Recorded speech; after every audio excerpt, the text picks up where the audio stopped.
Shalom, haleluya. Di dalam restoring relationship, salah satu hal yang saya sering dengar ya warga kerajaan adalah orang itu tersinggung, mudah tersinggung. Apalagi kalau lagi sensitif ya.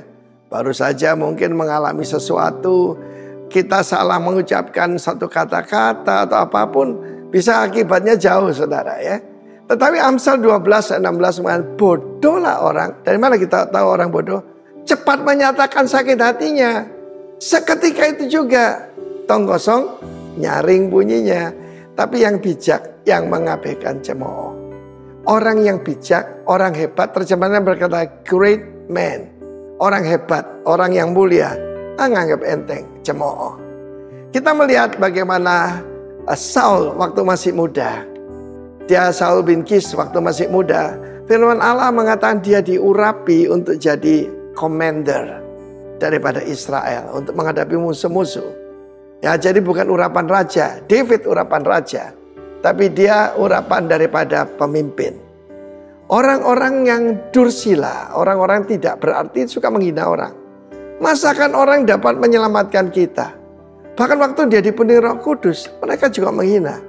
Apakah anak Kis ini termasuk rombongan Nabi? Mereka menghina dia, tidak membawa persembahan kepadanya. Ini yang hebat. Apa tanda orang hebat? Ia pura-pura tuli. Kalian tahu tentang the three wise monkeys? See no evil, hear no evil, and speak no evil. Masa kalah dengan monyet? Ya, see no evil, hear no evil, and speak no evil. Kita melihat bagaimana waktu dia masih muda, belum berpangkat tinggi, diurapi Tuhan, begitu saja dimulai dengan kehilangan keledai. Mungkin kau kehilangan pacar atau kehilangan apa, kesempatan Tuhan memberkati ketika masih kosong. Kalau hatimu lagi kosong hari ini, jangan diisi yang lain. Dia diisi dengan Roh Allah, dengan urapan Tuhan. Dia pura-pura tuli.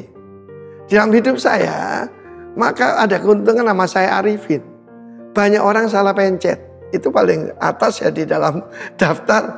Dan saya sering dengar orang itu ngerasani saya di belakang saya. Tetapi saya pura-pura tuli aja. Kenapa? Itu bukan urusan saya, itu urusan Tuhan. Tetapi kemudian ketika dia menjadi raja, beberapa tahun kemudian, dia mulai mengalami kemenangan. Kemenangan kepada Filistin, kepada yaitu yang lain-lain, Amalek dan sebagainya. Dia menjadi kepala besar. Dan mengakibatnya apa? Jadi mudah tersinggung. Kita melihat bagaimana ketika David datang dengan membawa kepala dari Goliat yang dia pancung, masih menteteskan darah ya.